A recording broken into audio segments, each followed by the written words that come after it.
Voilà les amis, j'espère que vous allez bien. Je vais vous parler sur cet extrait des liens toxiques, des vampires énergétiques et des liens d'attachement. Sur cet extrait, je vais vous partager en fait mes expériences sur cette dimension. Elles sont très importantes. Et volontairement, j'ai choisi le terme de toxique pour parler de liens. Parfois, on va avoir des liens qui vont être des liens de complétude, des liens d'amour. Et en fait, c'est vraiment des relations, sont des cordes en fait, que l'on va tisser avec les uns, avec les autres, que ce soit des êtres humains, que ce soit même parfois avec des lieux qui ont eux-mêmes des âmes, des énergies, des présences, et également avec des animaux. Et ça, vous savez à quel point parfois les liens sont extrêmement profonds, exactement comme avec un être de la famille. En fait, ces liens, ce sont des cordes. Et parfois, en fait, ces cordes, en fonction des énergies, en fonction des schémas, des rencontres, parfois des contrats, des blessures, on va vibrer en fait des cordes qui vont être davantage sur des cordes de souffrance. Parce qu'on va être attaché à l'autre, parce qu'on va peut-être parfois dans certains schémas avoir besoin de l'autre, de se nourrir de l'autre. Et ça peut être quelque chose de très inconscient, mais en tous les cas qui crée une disharmonie, un déséquilibre, et c'est important que de les identifier vraiment au plus tôt pour pouvoir vraiment les rompre. Lorsque je vais avoir besoin en fait de l'autre, ça veut dire quelque part que je vais avoir quelque chose qui va manquer en moi.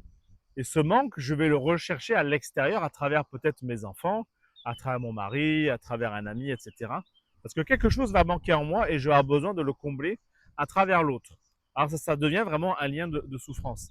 Et c'est très important de distinguer ces liens d'attachement avec les liens d'amour. Je peux avoir de l'amour, recevoir cet amour et également souhaiter le partager, l'offrir. Pour autant, lorsque l'autre n'est pas dans mes espaces euh, et que je ressens un manque, c'est là que quelque chose en moi s'exprime et c'est important d'aller le visiter au plus tôt pour comprendre qu'est-ce qui manque en moi. Et ça peut être en lien avec des blessures, que ce soit dans cette vie, karmique et autres, et qu'il faut pouvoir aller visiter et libérer au plus tôt pour ne plus justement vivre la souffrance parce que finalement, ça devient des liens de souffrance, tous ces liens d'attachement que l'on peut avoir, notamment lorsque l'on parle de ses propres enfants ou parents. Ces liens, en fait, dans l'invisible, ils se voient. Et en consultation, moi, je vais les voir immédiatement lorsque l'on va aborder des sujets, notamment par rapport au couple, les enfants, les parents et autres. Et en fait, ça va immédiatement se manifester à travers une prise. Et cette prise, elle va se voir évidemment sur le côté gauche, sur le côté yin, le côté du cœur. Et cette prise, souvent, on va la voir au niveau du poignet, au niveau du bras, au niveau du coude, etc. Et immédiatement, en lecture énergétique et vibratoire, lorsque l'on est magicien, on va apercevoir justement ces prises, ces emprises. C'est une attache et qui peut être extrêmement puissante. Et ça n'a rien à voir avec une personne qui soit bonne ou mauvaise. On parle de plan énergétique, là où ces dimensions égotiques n'existent pas. On parle d'attache, d'accroche. Et c'est important de pouvoir les discerner au plus tôt pour pouvoir justement s'en libérer. Ce sont des liens de souffrance.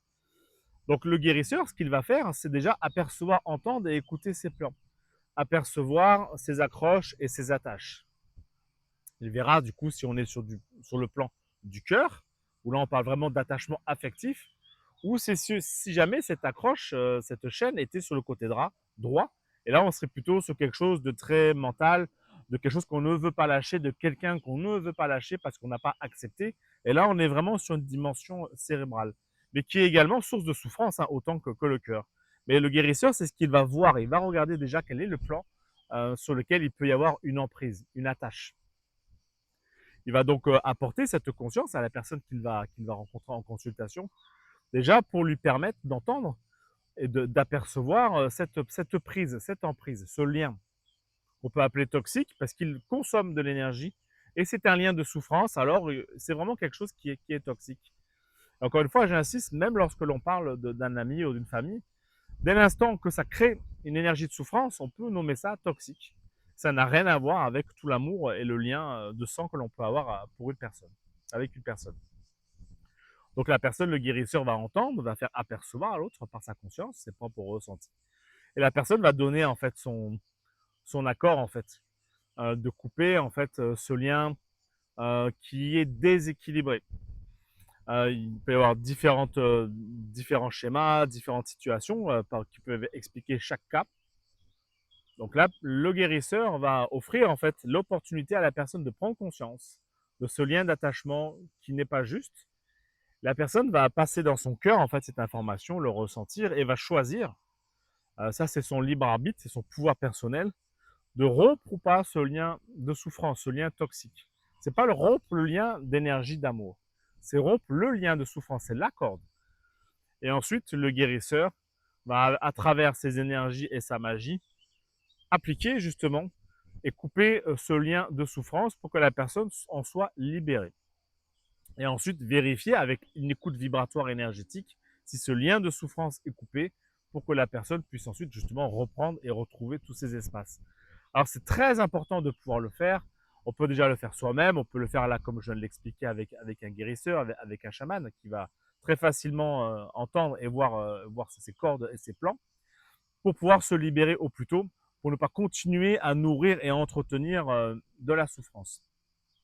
On va parler également parfois de vampire énergétique. Alors vampire, bon, c'est un terme comme un autre, mais l'image, elle est intéressante parce que quelque part, le vampire, il va aspirer, il va sucer l'énergie. Alors c'est un peu ce qui se passe, effectivement, il faut le reconnaître.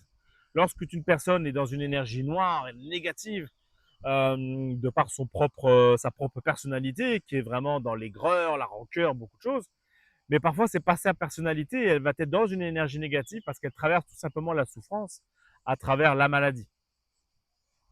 En point de vue énergétique, ça sera à peu près la même chose. On va parler d'énergie négative.